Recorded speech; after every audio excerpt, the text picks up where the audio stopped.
Good day, everyone. Welcome to Getting Your Edge, How to Size Your Home and Life podcast. I'm Dennis Day, and I'm here with my co-host and newly published author, Judy Gratton. Good morning, Judy. Morning, Dennis. I'm doing great. You have some exciting news. I do. We're going to share a little something about this. Here, just let me share. There we go. I wrote a children's book and it took me 5 years to get it done. I wrote it for a couple of reasons. My granddaughter, now I have two, so the other ended up in the book as someone else. In Bothell, where I live, there are crows that come every night. Thousands of, if you look them up, the crows of Bothell, you'll see lots of YouTube videos on them. I decided they needed a matriarch.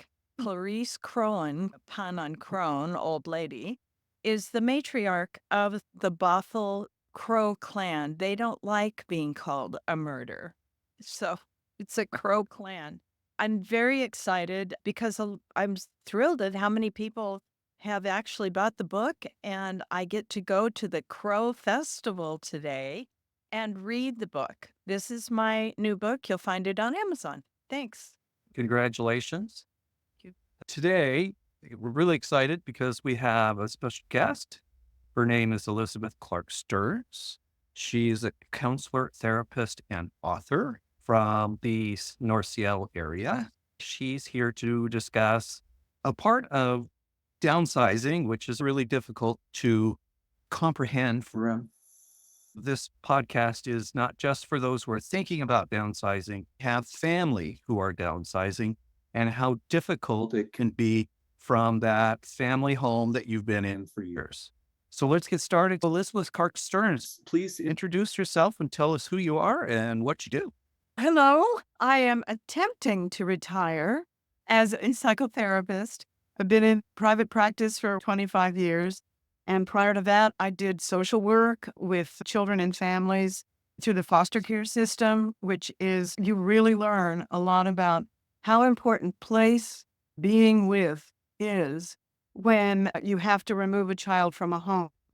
And if a child has been the parenting child to the parent and the parent is drug addicted or mentally ill, and then the child is taken out, they need a transition object. So we say, get them a kitten, get a dog, get them something to love. If any of what I say today makes any sense to you, the big banner in it is love transition, because that's what happens when you're moving from one space to another space.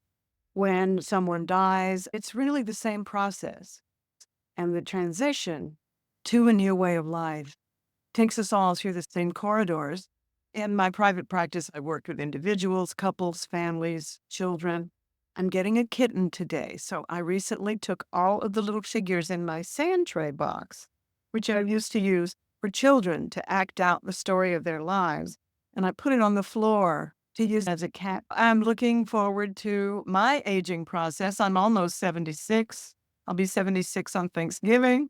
I'm healthy so far, but have recently lost a dear brother. I understand how fragile and precious life is. I've written a book called The Language of Water, which is feminist science fiction published by Aqueduct Press on Amazon. It's about the future and how we don't have enough water, but the power of women and the power of love transcends that. Reading. I am so thrilled that you are here today. I've been talking to Dennis about the need to bring someone on to talk about the emotional aspects of downsizing and making that move for a long time. I'm really grateful that you're here today. Thank you so much. You're very welcome. Elizabeth, how does downsizing trigger feelings of loss and grief, especially when people have lived in a single home, raised a family, and spent decades there? One of the basic cornerstones of human behavior and our orientation to the world is attachment. There are tons of books written about attachment theory. That applies not only to holding your baby, the baby is born and it becomes attached to you, also to everything in your surroundings, to physically being able to walk through that same door and seeing your children and grandchildren. I'm remembering in the other room, right outside the kitchen of our house, in pencil on the door, is all of the stages of growth of our granddaughter, going from the time she could barely toddle through the door. And now she's 5'8", towers above us all.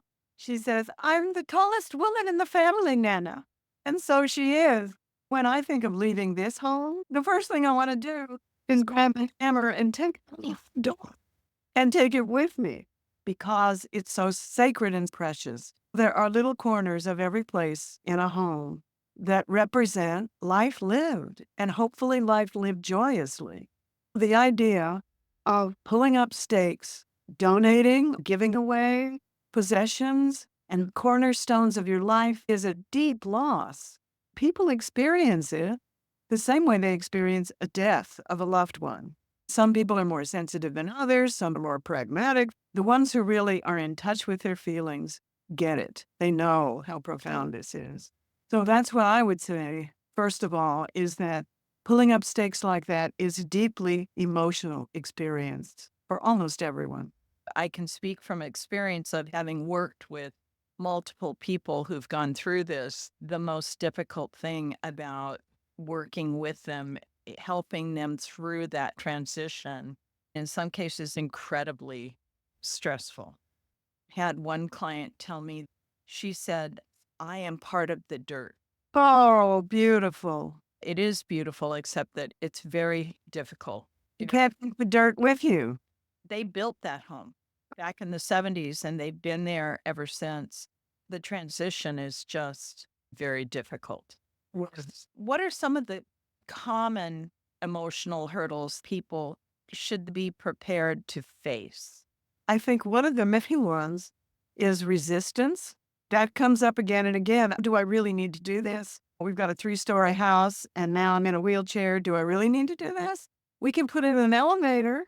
If you're familiar with Elizabeth Kubler-Ross's stages of grief, the first one is denial, resistance, and very often if it's an aging couple, one of them is in one place, the other one's in another. Somehow they have convinced themselves to get to your office to talk about selling their home. They can expect a lot of tension around that, a lot of magical thinking. Things like, we'll put in an elevator or a fire escape and that has a ramp on it, all kinds of crazy things people think of in a desperate effort not to leave their home. So resistance, denial, and then maybe anger is another big one. Why do I have to do this? So-and-so down the road, they don't have to do it, and they're the same age I am. Their kids have come in, and now they live with their kids. The kids have come back home because they don't want to sell the house. You can rationalize it almost any way. Anger, I always say anger and grief. Who are they directing this anger at? Often at each other, unfortunately. Or it may be at you. You may get some of this, oh, why do I really need to do this? Have you experienced that? Yes, I have. People be angry with me and it's not anything I can control. No, it's nothing to do with you. And so that's what I mean about the irrationality of the anger. It can be addressed at their kids, maybe, for not stepping up and buying the home so that they could always go back to it. Look at the housing prices in Seattle, for example. My kids couldn't afford to buy my house. Right. It's just not rational. We'll do anything not to have to give up that door jamb that has all the stages. Grand, final odds for us. You'd have to move in here and then we'll come visit you from wherever we live in our small condo. Anger and grief are two sides of the same. They're so close. The anger often defends against this deep grief to have to leave the home, to have to leave the memories. But it's something that must be faced. And often, especially men, sometimes it's like a matter of pride. I don't feel grief about leaving the home. It's very practical. And they'll say to their wife, we have to do this. But they're just afraid of their own grief. They don't want to have to say, this breaks my heart. So you have to be able to face the fact that it breaks your heart. And that's a very hard thing for many people to do. Dennis, your father, how did he react when they left their home? Did you see any of that in him? My dad didn't like feelings as much, and I would have preferred he was the doer, the goer, and we're just going to plow through this as the practical, that It sort kinda of sounds like what you mentality. was. Yeah.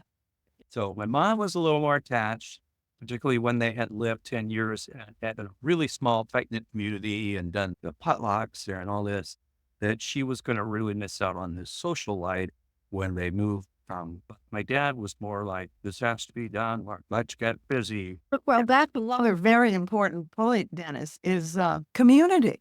Often it's not just the house, especially if the kids grew up there and you all went to school functions together and got to know the neighbors. Everybody got together, raised their kids together, were in and out of each other's houses. It's the neighborhood that is such a loss. Oh my goodness, that's another very big one. Where's the local pharmacy, the grocery store, the shortcuts, how to take if you're driving, those sorts of things. All of those come into play. It's funny though, because when I left the first house we owned, we were in for about 5 years. We moved in when my daughter was 2. She's now 30. We were only in it for 4 or 5 years, but when I left, I cried. We were still leaving behind, and I was much younger than I am now. It's definitely more difficult as you get older, but it happens for a lot of people who have a home and a community that they enjoyed, even if it's a good thing, like moving into a bigger house, a better school district. Still, there's a loss leaving Oh, behind. absolutely. Bringing up the idea of any age in terms of this transition. If you're an older couple and moving because it's too hard to manage in the house you live in, maybe you've taken a couple of falls. The real reason for moving is safety. Downsizing brings you close not only to the loss of the home, but your own mortality. That may be the elephant in the room that nobody really wants to talk about. If we're 80 something and move into an apartment, independent living, I have a girlfriend whom I've known for 65 years. We grew up as little kids on the same block and live in very different cities now. She lives in Austin and I live here. She recently gave up her home of 35 years where she'd raised her daughter to move into a studio apartment. She couldn't afford more than a studio. The cost of independent living places is outrageous. She had to get rid of almost everything. The professor, she had books, a whole room of books. Those all had to go except for a little bookshelf in where she lives now. She's in shock. And yet she can't drive anymore. She's losing her memory. Her kids were frantic about it. It's absolutely what had to be done, but it was a big transition. So if someone is feeling these depression, anxiety, anger, grief, what are some techniques or methods to help people overcome these and get the job done or move on and so forth? I think it's the same as with any kind of grief counseling. Talking about it helps enormously. Talking with your pastor, a therapist, or close friends who really understand, who can just listen without trying to problem solve, without trying to say, oh, maybe you can stay there just 2 or 3 more years. You need to find a listener who really gets the depth of the pain and doesn't try to smooth it over the stage you're in. If there's a couple involved in conflict, couples therapy or marital counseling can be essential. So you can talk it through together. Very often people say things in couples they've never said before at home. The shock to both of them. I didn't know you felt that way. Or what? You're really angry with me about that? That comes up a lot.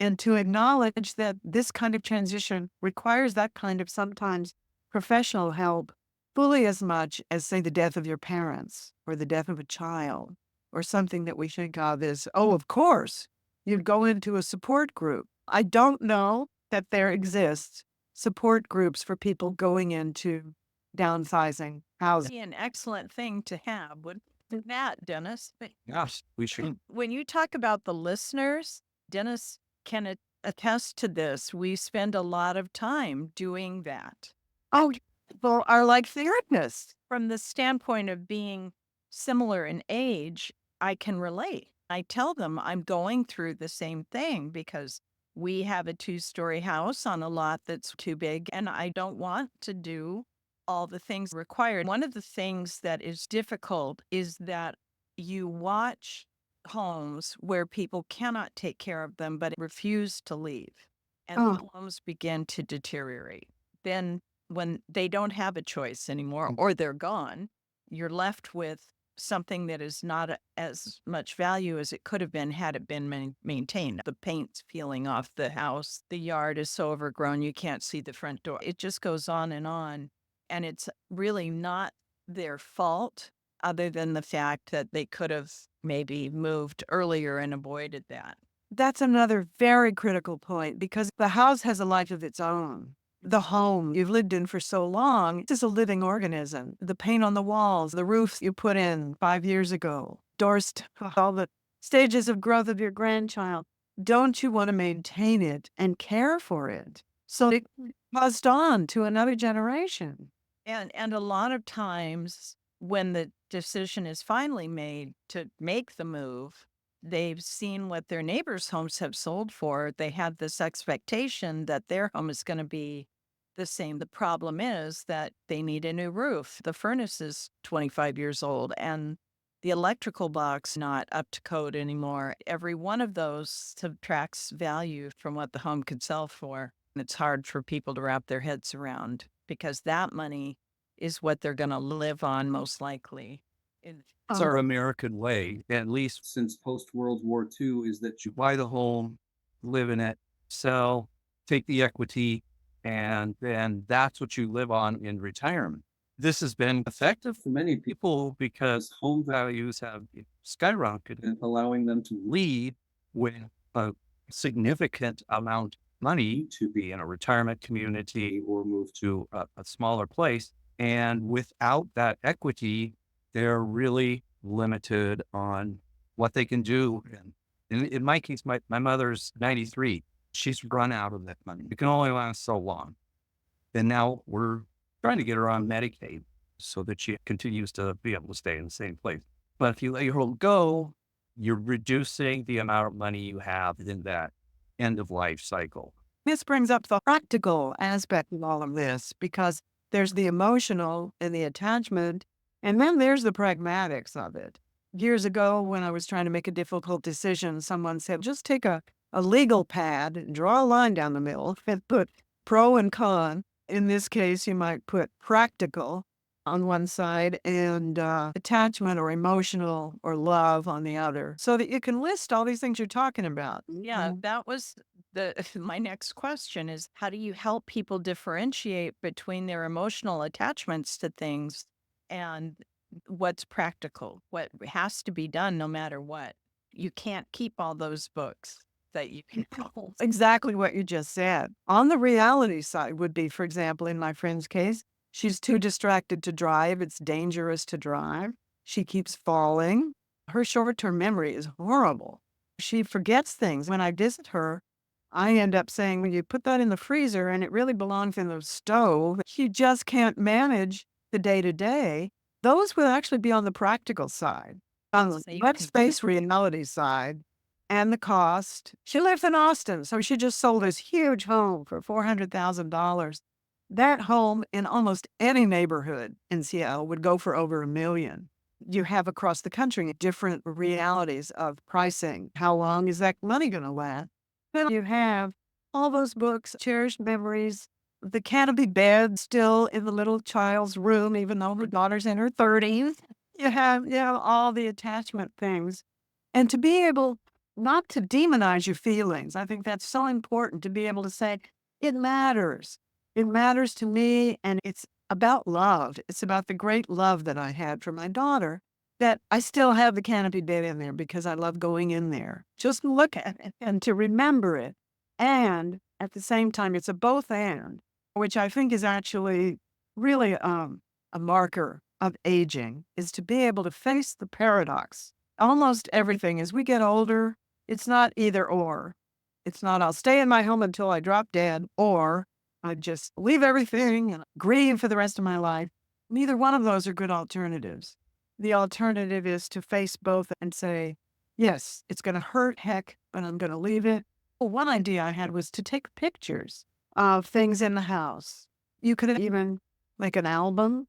All of our pictures are on our tiny little phones. Even if they're saved on the iCloud, it's still not the same as having an actual photograph album that would have a picture of the canopy bed. This is where she grew up. This is what I love about this house. I have suggested getting index cards, putting the photo on the card, Oh, writing your story, why it's important to you, like taking a picture of that piece of the door jamb and then writing your story on the back. Although your family members don't want the things, they would appreciate what your thoughts were about that canopy bed, whether you put it in a Dropbox file or in an index box.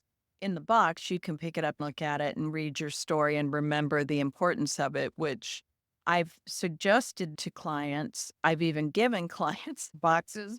It's easier said than done. So but I think it's good. I've been doing that with things that I've given away. I've taken photos of them. Are you sure you don't want to become a therapist? I think we might be a little bit. I once had a client who was a hairstylist, Oh. and she would talk about when people in a chair, they would tell her their whole life stories. I have a friend who was a psychologist for a while, and he said better help people by selling them houses. He was an estate agent and loved his work because they're so similar. It's every day in real estate's a new day. You don't know what you're going to be coming up against. Yes. The emotions that get involved. Commercial real estate is a different beast. I don't do it. It's all analytical, and at least that's been my experience. Sure. But residential is very emotional. No, that's a wonderful idea. They talk about how a teddy bear for a child is a transitional object, right? A child, say, in a divorced home goes back and forth. My daughter had a Big Bird doll. She went down and the neck got so thin, but she would take Big Bird with her back and forth. This is the same concept. If you had a big yard, beautiful plants, even if you move into a condominium, a deck, you can have a windowsill where you plant something that reminds you of home. Bring the rose with you. It's miniature roses that you get at the QFC, but they're the same color. And when you water them and smell them, you can go, I'm still home. On a profound level, one of the things that this can inspire in people going through this kind of a loss, it's the same as going through any death. It brings you to the dark night of the soul in yourself. If you use it in the right way, you can journal about it, write stories about it, write your feelings, do art about it. It can bring you to a place where you realize that home is deep inside of you, and that in a way, everything in the environment around you was a projection of that love, that attention. Even in death, you take it with you. That home is a part of you, so that the transition into a smaller space is not really that significant if you can get to the place where you say, okay, it's there within me and will always be within me. And whether you want to call it divine love, or Carl Jung would call it the self with a capital S, it's who you are deep inside. Helping to transition like this and to let go. Anytime you let go of things in your external life, whether it's a loved one who died or a beautiful home that you tended and cared for all those years, the act of letting go brings you to what you will never let go of. It's your own deep self. I like that idea. How can downsizing impact a person's identity, especially if they associate the home to family, stability, history, and a sense of self? That's a great question and a good follow through to what I just said, because that's about the death of the ego. We all have one and we all need one to survive in the world, to thrive, to say, here I am, I'm Elizabeth Clark Stearns, and I've done all this stuff, I've made all this money, and I published this book. But in the end, it's a part of saying, what is my identity? Who am I, really? Am I the person who has created all these things and done all these things? Yes, that's good. That's good, and I can be proud of that. Can I move to a new place in my life where I can let go of the need to identify with who I am, what I look like, what I've done, and instead identify with the great deep love that I have inside myself, the capacity I have to connect, to attach, to give, to be with. And this is a very difficult transition. One of the books that I think would be marvelous for people to read, called Falling Upward by Richard Rohr. And it's about finding a new dimension to yourself in the second stage of life. I like And he's on YouTube. If you go on YouTube and just search Richard Rohr, he's all over the place. Aurora. Rohr, Okay. Richard. He's a Franciscan friar, but he's the most unorthodox ever run into. He talks about sex and all dimensions of life, the grittiness of life, with great humor. And he looks like Santa Claus. Falling upward is about when you begin to fall from identity you have forged all your life. The success, living in the fancy neighborhood, the nice car, all of these monikers of identity that late in life just don't hold. It doesn't hold psychologically because either you have to move or you just begin to intuitively look around you and say, is this really me? Do I need all this?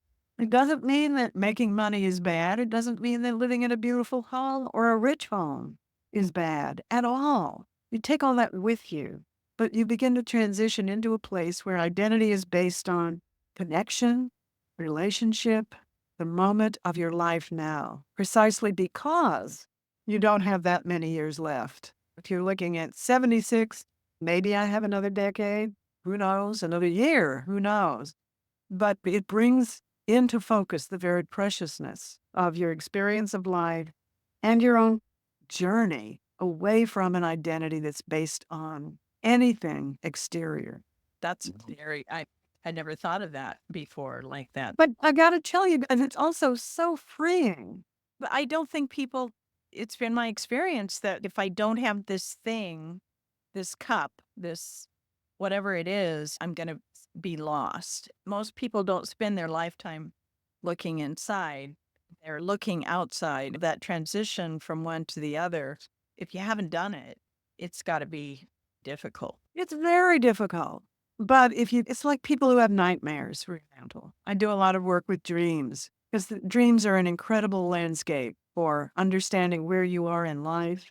And sometimes the most horrible nightmares are about psyche, your spirit, your dream maker, shaking you and saying, wake up. If there's a wolf coming in the door, what is it in your life you need to turn and face and confront? And in my experience, people dream about houses a lot. They do. I always tack that one up because that's what I do for Dreams exist on so many levels, but I dream of my grandmother's house. In dreams, the house symbolizes yourself. That is you, your house. So if you dream of your grandmother's house, I think that's where my sense of myself was born. And I was a little girl. Somehow I attach it to grandma's house, even more than the house I grew up in with my family, just because she was so loving, was so different, and it was so strange and wonderful. But dreaming about houses, especially if you have to leave one, can be another way that you can say, wow, what love lived here? How do I take this love that was in every corner of this house and put it inside of me so that I take it not only to the new house, the downsized house, but take it out in the world, take it to my children, my grandchildren, the plants that I plant and put on the windowsill. Those are the questions I think that could be transformative for people. Now, speaking of children, one of the major conflicts that we run into when people are downsizing is many of their children, either they want to be totally involved and tell their parents how they're going to do things, or they don't want to be involved at all, or they're frustrated with their parents because they won't let things go. And it causes tension and and oftentimes conflict. Yeah. What would you say to the children? What would you say to the brother or the sister or anyone who's trying to assist someone in this transition? Because they don't think about it. That's a tough one. That is very tough. And I'm just dealing with this the other day with someone. I think part of it is to start with the parents, actually, because often all this tension gets escalated because the parents give the kids too much power over their emotional lives. And if one child says, Mom, you've got to move right away, and I've got to take over your finances, and the other one says, I don't want anything to do with it, I think you should just stay where you are, blah, blah, blah, and they're fighting. it's back to your identity question, Dennis.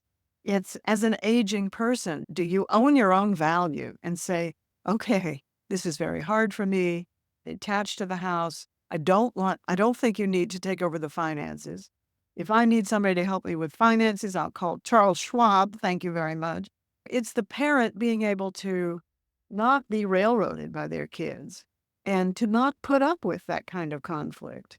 And if the kids are going to be in conflict, you'd say to the kids, go away. You guys figure this out. And I see that more often than you'd think, that there's a, Oh no, you see it all the time.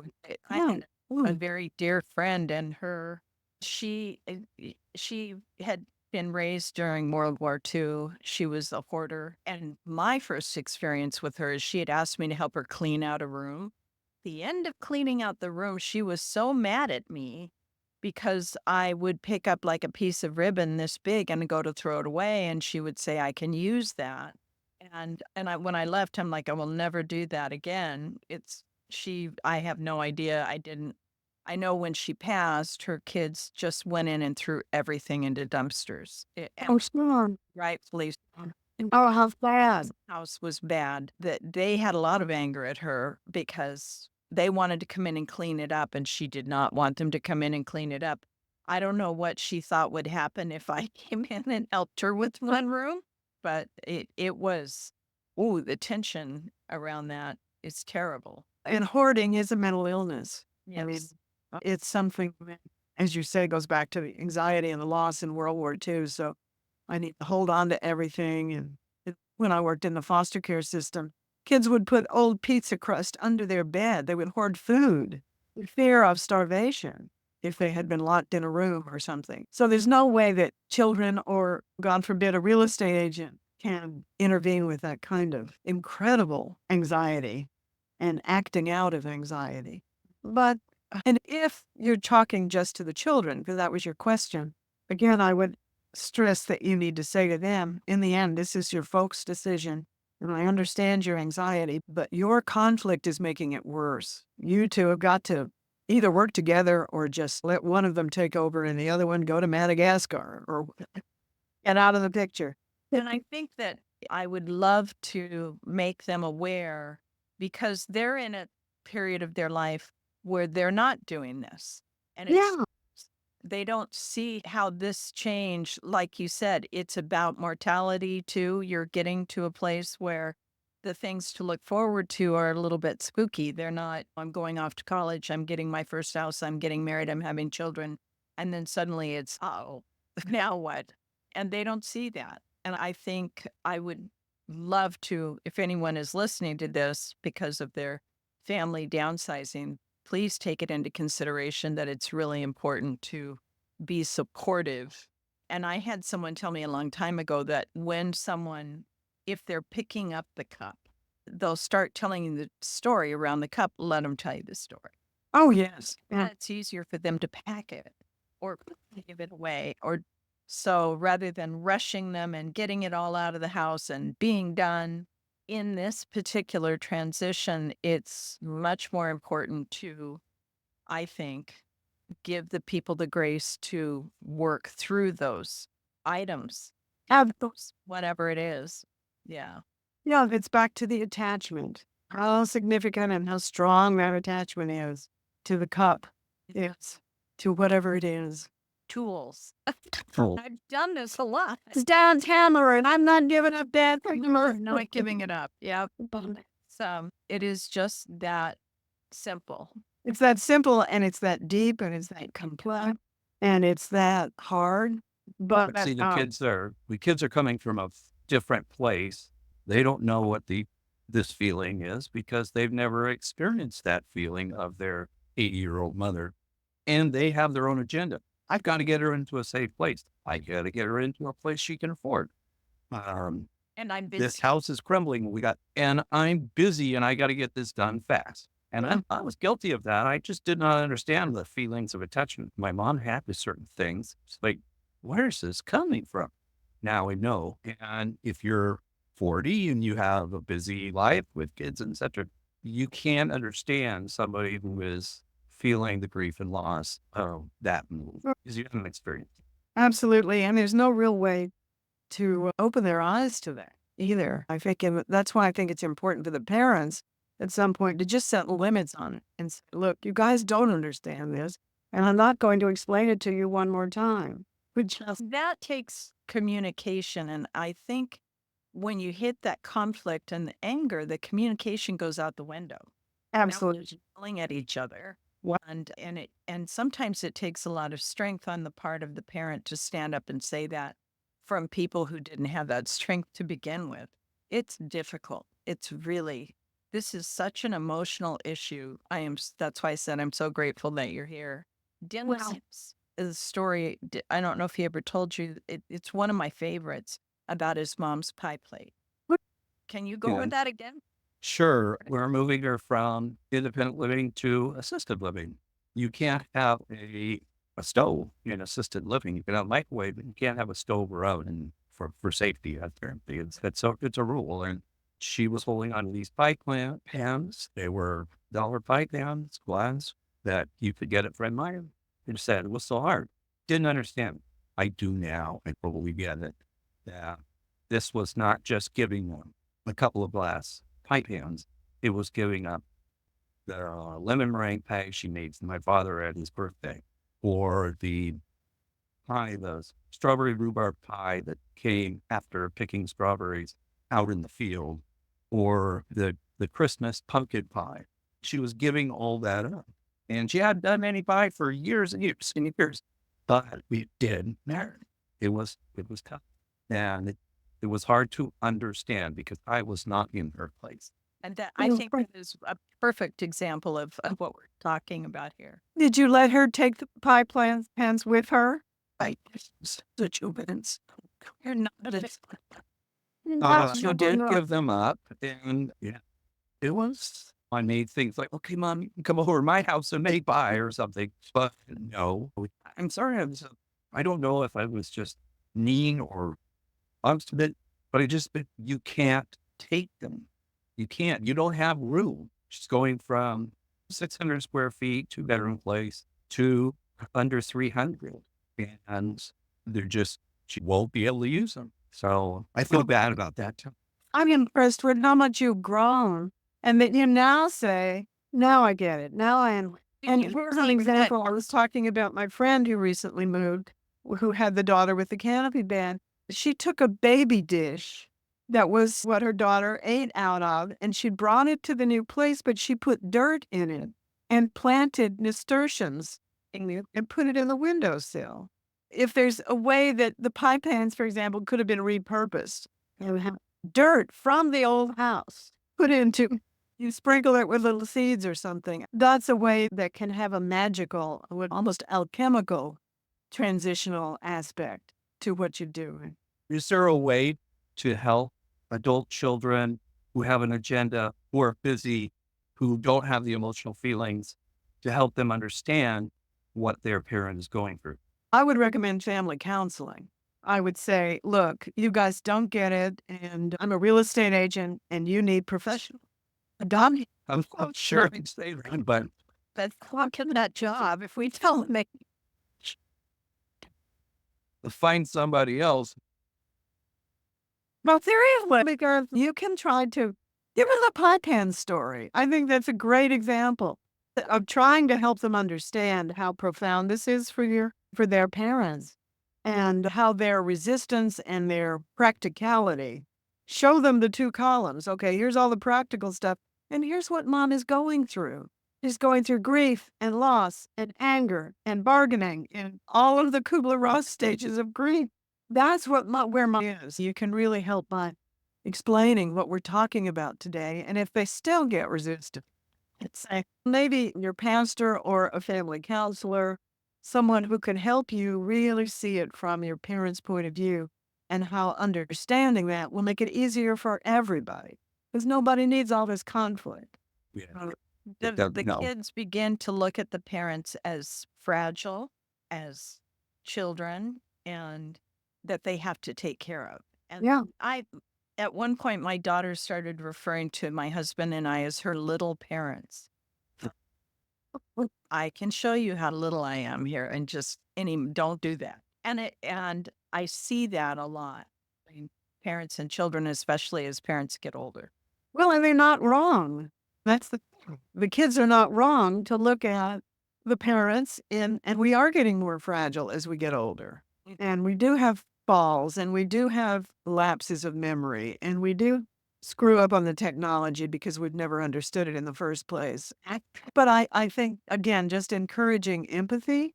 And I don't know that it would help to say, you're going to be there one day, God willing. You'll live to be 80 and you'll experience what this is like.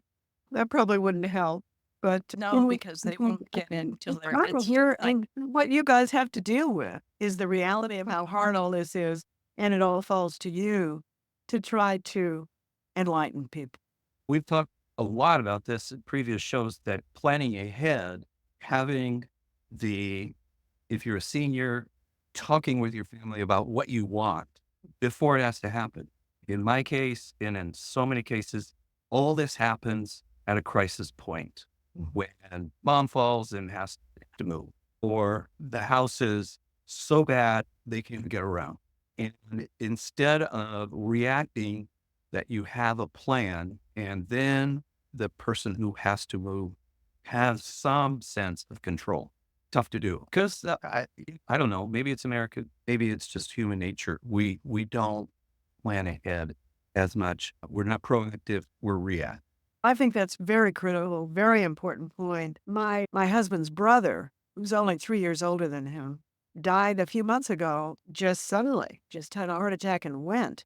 And my kids were so jolted by it, they both texted and said, you guys have to give us we have a big folder of all of the legal stuff. We've done all that. They said, oh, you got to tell us exactly where you want the ashes. Do you want us to compost you or do you want us real specific? Because it frightened them, the fact that he could go so quickly. One of us could go so quickly.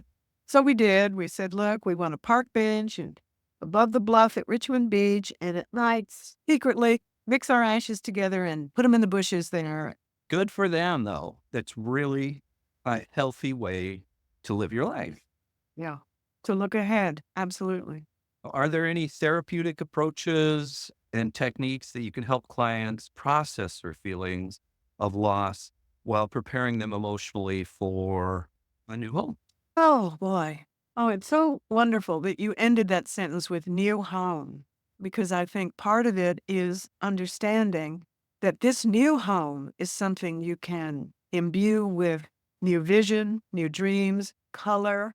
The more detail that they take in, okay, that was that way in the old house. I didn't really like the way the window shades were in the back bedroom. So the details of how I will make this so special for myself and my husband, say it's the couple, really almost like you're decorating a doll's house and smiled, opening up your imagination, seeing the positive aspects of the fact that you won't have to climb the stairs to do the laundry or whatever it is, emphasizing those kinds of positive aspects. And at the same time, talking about writing a journal, maybe what you're talking about with the stories, writing stories, taking pictures, thinking about what do I want to remember about the house and how can I preserve that in a way that is small and fits in the new house and is all about the Richard Rohr book that I was talking about. The most wonderful thing about it is that he says in the second half of life,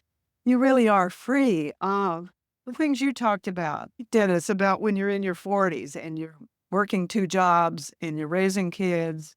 And often women are working 2 jobs and raising kids. Gone are the days of the 1950s. This life is so stressful now. But what if you can let that go and even let go the idea of having to maintain the lawn where your beautiful house was? Focus on the fact that this is going to be a transition into a free and enjoyable time of my life. And how do I consciously invite that and create that and take that art class that I never had the time to take? And if you miss your neighborhood friends, invite them to join a yoga class with you. So you see them once a week.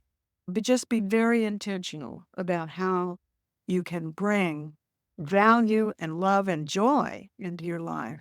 Have you ever dealt with clients that have resisted or felt the loss and grief of downsizing, and then suddenly found out that the next place was really positive. Yes. Yes, actually. Yeah, even my friend that I talked about who downsized from her big house and is in shock, the upside of it is I hear her saying, "Oh, but then I went to this event that they had, and now they have exercise classes every morning, and I don't have to cook ever because they have meals." In spite of the fact that she's still going through the transition, I finally said to her, "You seem more alive to me than I have seen you in a long time. When you were back in your house, your big house, alone with your dog, miserable and not having the energy to get out and go to the senior center. Now you live in a senior. You can't avoid it. You have all this wonderful opportunity for interaction." So yes, that's one example. And she's a friend, not a client. But I've seen it especially with the death of a spouse.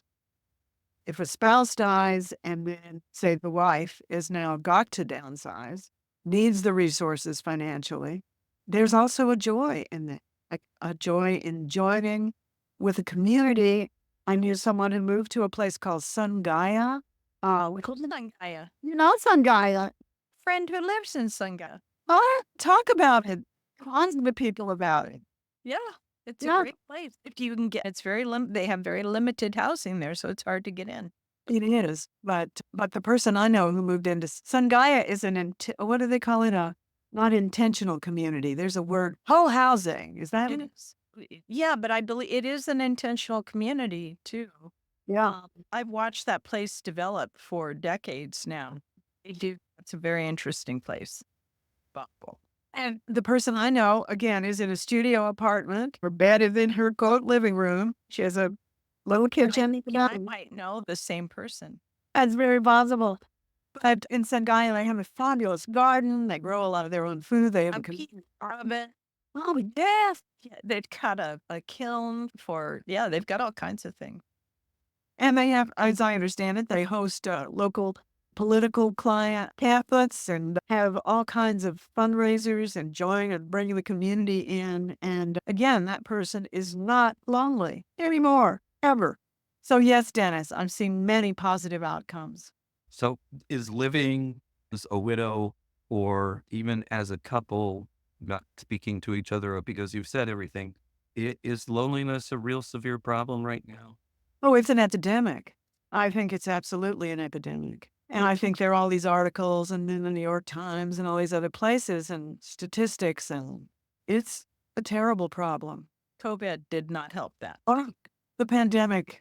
Oh my goodness. That was, yeah, that made it all much more obvious and much worse. And technology has not helped at all. Absolutely. Absolutely. Even though I think one of the good things about the pandemic was Zoom. Well, then I do a group. Another thing I would highly recommend. I facilitate a group at St. Mark's, which is an Episcopal cathedral downtown in Capitol Hill in Seattle. And we have a group called the Third Actors, meaning we're in the third act of our lives. And we have in-person potlucks, but we also meet on Zoom every month. And I think there's 60-something members on the Zoom call. And third act, we all talk about aging. And it's a support group. It's ways for people to bring up all their fears and anxieties. All of them are talking about this. And the widows especially, or the widowers. There's some men who are just extraordinarily lonely. But they meet at the potlucks, they talk. I'm hoping secretly that there'll be some romances that bloom out of this.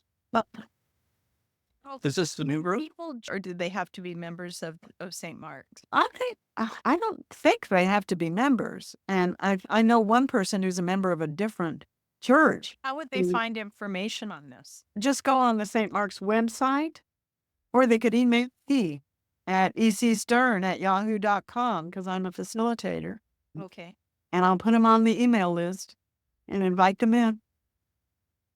But I would hope there are groups like this in community centers, in local churches. I haven't done an extensive search of it, but community, I think, is so much about what's important. And giving back in the way that you can. One of the things I recently did that I stumbled onto that I thought I would never do something like this. But in retirement, having only a few clients left, I joined a group through St. Mark's, although it's not directly attached to St. Mark's, called Operation Night Watch. And a priest and a strapping young man and I, the three of us, go out in the evenings up and down the street on Broadway, and we have bags of water and socks and snacks. And we talk to the homeless, the people who have chosen to live their lives on the street. Most of them are drug addicted or mentally ill or both. And I was so nervous. I thought, oh, this is not something I should be doing. And my kids would be freaked out if they knew it. And I said, but I got to tell you, the first gentleman I walked up to was sitting on a bench. He was twitching. And he looked in my eyes. He said, oh, who are you? You're new out here. And I said, hi, my name's Elizabeth. What's your name? And we shook hands. And it was so moving. And I may never see him again, but I gave him water and socks and treats. And he was so grateful. And any way you can connect to the world, or a lot of people like to work with children. They go to children's hospital, hold babies. These are all things that counteract loneliness. You meet other people. I've met a lot of marvelous people who go out on the streets with me, and we all really love it. And it's strange to really love doing something like that. But there are many opportunities there. It's connection. It's communication. It's all of those things that are working right now. So what's in your future, Elizabeth? Your book author? Are there more books or Oh, yeah. retirement to Well, Cabo or something like that? Or I'm in what I call divine flow, if you will. I have been blessed with my life as a Jungian therapist, most recently from the work I've done at St. Mark's. I just feel a presence of divine love, and I feel it flowing through me and through all the people around me, whether it's the schizophrenic on the streets or singing in the choir. I'm singing in the choir. And I just want to follow that flow and trust that it will lead me to give and to receive and to be a part of life. And yes, I've got another book that I've finished, and I don't know if the publisher's going to like it or not. It's about artificial intelligence and humanity, but we'll see. And wrote another play, and a group of us, we call ourselves the Shrink Raptors because we're all therapists who had a life in the arts before we became therapists. So we really enjoy doing plays together. So whatever comes, and this afternoon I'm adopting a kitty. Oh, good for you. Wonderful. Thank you so much. This, I think, is probably my very favorite podcast we've done. And Thank you. It was so great to meet you. And Dennis, so good to see you again. yeah, Very well. I'm gonna okay. alrighty. I'm gonna share our Amazon page. Which one is it? Oh, stop. What happened? Oh, there we go. I'll have to trim that. Oh, there's some of my books. I've heard. You there. Yeah. Look at the Shadows is about the mistress and wife of Carl Jung and their relationship. And recently I just got contacted by a woman in London, a filmmaker who wants to make a film of it. And I gave her my blessing. I said, okay, great, the screenplay. And my favorites down at the bottom is Timeless Night, which is a play about Edith Stein, Viktor Frankl, who were both in Auschwitz together. And Viktor Frankl wrote Man's Search for Meaning. He's an incredible psychiatrist who survived the Holocaust and went on to create a whole school of psychiatry based on how you can survive in a place like Auschwitz by saying, my soul is my own. The Nazis can take everything from me, but not my soul. And Edith Stein was an incredibly brilliant philosopher who had a conversion and became a Carmelite nun. Oh, my. And she wrote an open letter criticizing the Pope for his collusion in deporting Jews from Italy. And for that, the Gestapo came and took her from the convent and put her in Auschwitz. So this play is an imagined night when the two of them were thrown into this old shed together for various misbehaviors and met each other and talked and knew each other and fell in love toward the end. So anyway, thank you. Thank you for showing those books. You've been busy. I got my little children's book and Yeah. wonder. Thank you both. This was just delightful. Oh, thank you. Okay. Thank you. Now, let's finish now. Okay. Thank you, Elizabeth. It's been awesome. This is a topic that we really wanted to dive deep into, and it's really hard to find a thought. I'm so grateful that you took the time to be with us. I really hope all your journeys are positive, filled with joy. I'm so excited that your life just sounds full of abundance. And I appreciate that, all the help that you gave me in the past. So we're going to say goodbye. See you next time. Thank you so much, Dennis. Thank you so much, Judy. So that It's a pleasure to meet you. And thanks for watching or listening to Getting Your Edge, How to Right Size Your Home and Life podcast, with many episodes audio on our YouTube channel, Getting Your Edge. We would love to hear from you. Comment, like, subscribe, all those things. Plus, if you really want help with your housing situation, we always communicate, help people for free. Okay. Well, The we- consultations are free. So we'd love to hear from at edgegroupteam.com. Just drop us a line. Thank you so much. See you next time. Bye-bye.